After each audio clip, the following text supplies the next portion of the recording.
Hey, it's me, MLB. Here is chapter 80 of Cute Little Love Letters, and this one is titled Secrets Exchanged. Saria lies, Thillian said pointedly, and you smiled. Nice to meet you, Thillian, you replied. I know I may not look it, but it's true. Let me show you my fairy form, you said, patting a very confused Denki on the shoulder before standing up and turning into a fairy before Saria and Thillian. You glowed, just as they glowed in their butterfly form, and then you turned back into a human again and dropped to the ground. Thillian's jaw dropped. Saria, is true? He asked incredulously as he looked back to Saria, who was still getting the witch ready for transport. Yep, see? This here is Yin, see? She's the half-human, half-fairy princess, see? Saria said with a smirk. We followed her mother the other day, see? I did not recognize, Thillian gasped, dropping down to one knee and then hands and knees and then lying face down before you. Saria laughed away in the background.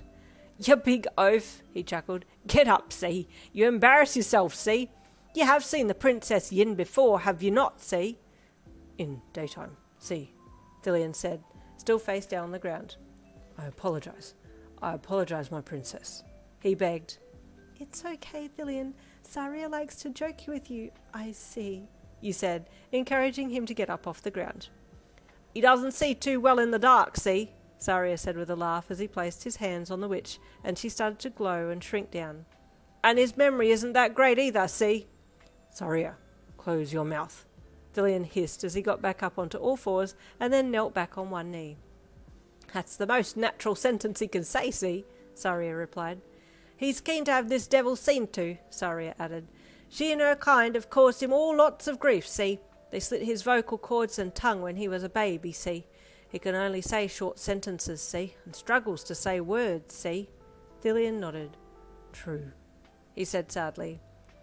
Don't worry, Thillian.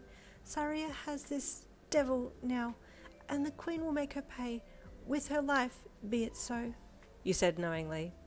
Thillian nodded and got up and then turned to Saria. Let me carry, he said, allowing Saria to place the shrunken down witch in his hands. Then Thillian did some other form of magic, and she became encased in a glowing orb. We'll be off now, see? Will you be all right to get back to the other humans, see? They were doing some training to the west of here, see? Saria said, pointing in the direction. I think we might just head back to camp, you said, looking at the stunned Denki who was sitting on the ground and gawking at you all. Might be a good idea, see? Saria said with a nod. We'll be going now, see? He added, doing the solemn swear with pinky to palm, as did Thillian, who also bowed and then turned to go. Please tell the queen I delivered her message to my father, you called just before Saria turned into a butterfly, and he nodded. Will do, see? He replied, turning into a butterfly and leaving a very confused Thillian standing there for a second before he also switched forms and then followed his glowing butterfly companion off into the bush. Saria has some explaining to do, I think, you giggled. I don't think Thillian knew about me meeting the queen. You turned to Denki. And I have a lot of explaining to do here too, you sighed. Do you mind if I tell you some things? I think now is a good time for me to explain who I really am. Denki nodded and gestured to the ground beside him. Come and sit, he said. I want to know what on earth that was all about.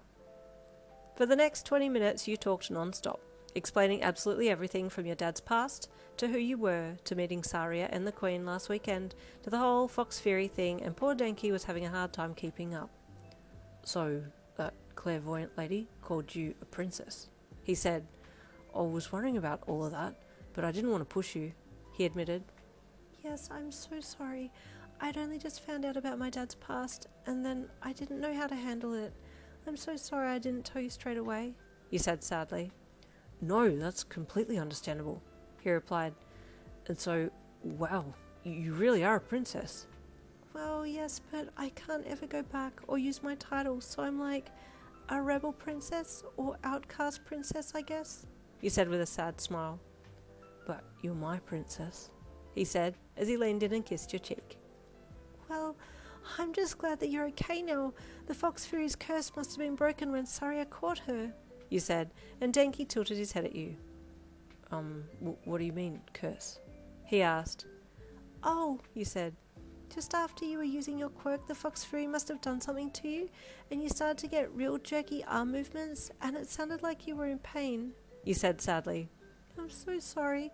I was trying to get her to remove her curse from you so you could go back to normal, but she wouldn't do it. Was it kind of doing stuff like this? Denki asked, copying the movements he'd been doing earlier. Yes, you said. Do you remember doing them? Yin, I have something to tell you too, Denki said with a sheepish scratch to the back of his head. That's what happens when I overuse my quirk. I go dumb. My brain fries a bit and I short circuit. He sighed. It's really uncool, and I don't want you to see it, ever. I made sure to never show it to you on my Insta, only just showing how my quirk looked when I looked cool. And then I've been hiding away to practice my quirk here so you wouldn't see it either. It is a dangerous quirk, but I was more worried that you'd see me in my dumb mode and break up with me, he said as he hung his head. What? You gasped. Break up with you? I could never do that. I love you. I don't want to be away from you. If anything, I want to be here for you to keep you safe and protect you when you're recovering from your quirk. I don't think you look dumb. You just need some time to recover, that's all, you said, your begging eyes looking into his. Even in the night, he could see the earnest look on your face, and he reached his arms around you and hugged you. I love you so much, he said softly, but feeling so much lighter after getting that off his chest. I love you more, Denki. I'm sorry I kept all of that from you. From now on, I'll be sure to tell you everything. No secrets. But please don't tell my dad that you know about his past. That stays between you and me. Oh, of course. We can keep secrets together, Denki said with a smile.